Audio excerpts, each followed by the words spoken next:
मैं देश के सभी राजनीतिक दलों से आज लाल किले की प्राचीर से तिरंगे झंडे की छाया में खड़े होकर के प्रार्थना करता हूं, आग्रह करता हूं,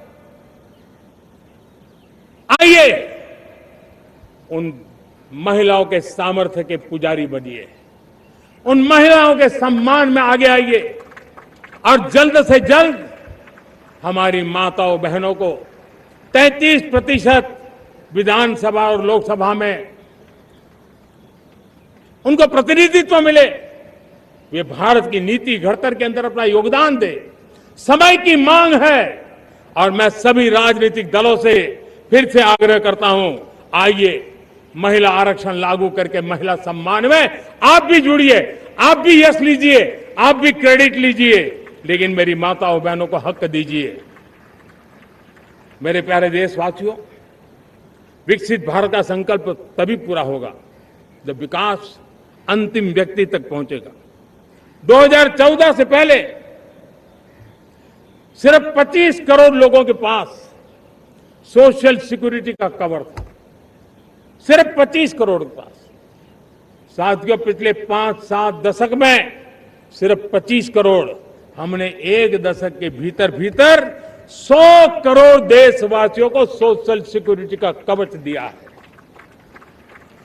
आयुष्मान भारत योजना से 70 साल की उम्र के बुजुर्गों से भी आज 5 लाख रुपए तक मुफ्त दवाई की व्यवस्था हो रही है। करोड़ों करोड़ों परिवारों को इसके कारण बहुत बड़ी सुविधा मिली है और इस आयुष्मान कार्ड के कारण 2 लाख करोड़ रुपया जो दवाई और ऑपरेशन के पीछे खर्च होना था, वो मेरे परिवारों के बच्चे हैं। वो गरीब परिवार है, वो मध्यम वर्ग के परिवार है, उनको इतनी बड़ी। मेरे प्यारे देशवासियों, आज मुझे एक काम के लिए आपकी मदद चाहिए। मैं आप सबसे एक मदद मांग रहा। सभी नौजवानों से मैं चाहता हूं कि आप इसका नेतृत्व करिए। आपका 1 या 2 घंटे देश को बहुत बड़ी शक्ति देने वाले हैं। आपको लगेगा 1-2 घंटे में मैं देश की क्या शक्ति, मैं बताता हूं, आप बहुत बड़ी शक्ति बनने वाले हैं। और इसलिए हर घर में वातावरण बने। इन दिनों देश में जनगणना का काम हो रहा है, सेंसस का काम हो रहा है, गिनती चल रही है। और गिनती सिर्फ आंकड़ों से बात बनती नहीं है, उसकी बारीकियों से नीतियां बनती हैं, योजनाएं बनती हैं। देश आगे बढ़ने की अपनी रूपरेखा तैयार करता है और इसलिए सटीक जानकारियां होना बहुत जरूरी है। कभी कभी जो सरकार की तरफ से प्रतिनिधि आते हैं वो इतनी जल्दी में होते हैं, कभी स्पेलिंग एक लिख देते हैं, कभी अलग लिख देते हैं और इसके कारण अल्टीमेट परिणाम हमें सही मिलने में दिक्कतें आती हैं। अब जब टेक्नोलॉजी अवेलेबल है और इस बार निर्णय किया है, आप स्वयं भी जनगणना में अपनी जानकारियां अपने मोबाइल फोन से भर करके दे सकते हैं।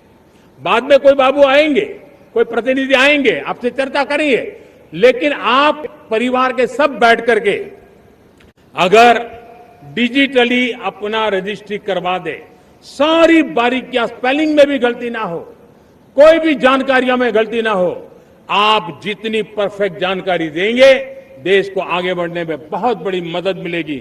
और इसलिए मैं देश के नौजवानों को कहता हूं कि आप अपने परिवार के लोगों को बिठा करके पूरे फॉर्म को समझिए, पहले कागज पे फॉर्म को भर दीजिए, कोई गलती है तो करेक्ट कर लीजिए और फिर टेक्नोलॉजिकली उसको डिजिटली इसको अपलोड कर दीजिए। आप देखिए इतना बड़ा काम देश कर लेगा और देश का समय और शक्ति सही काम के लिए उपयोग आएगा। और इसलिए मेरे देश के नौजवानों को जनगणना के इस काम में सक्रियता से जुड़ने के लिए मैं आग्रह करता हूं। मेरे प्यारे देशवासियों, मैंने लाल किले से पंच प्राण की बात कही थी। इस पंच प्राण ने देश को अपने आत्मगौरव की ओर लेकर के आगे बढ़ने का, लक्ष्यों को पार करने के सामर्थ्य के साथ आगे बढ़ने का एक बहुत बड़ा संबल दिया है। हमें गुलामी की मानसिकता हर पल मिटाते ही रहना है।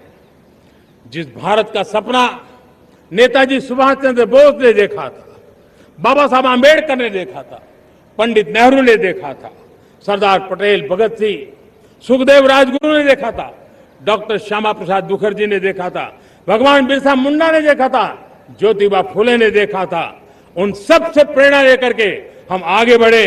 इस संकल्प को हम दोहराए, स्वयं से ऊपर राष्ट्र का हित हो, स्वयं से ऊपर राष्ट्र का हित हो और कर्तव्य ही हमारी पहचान हो।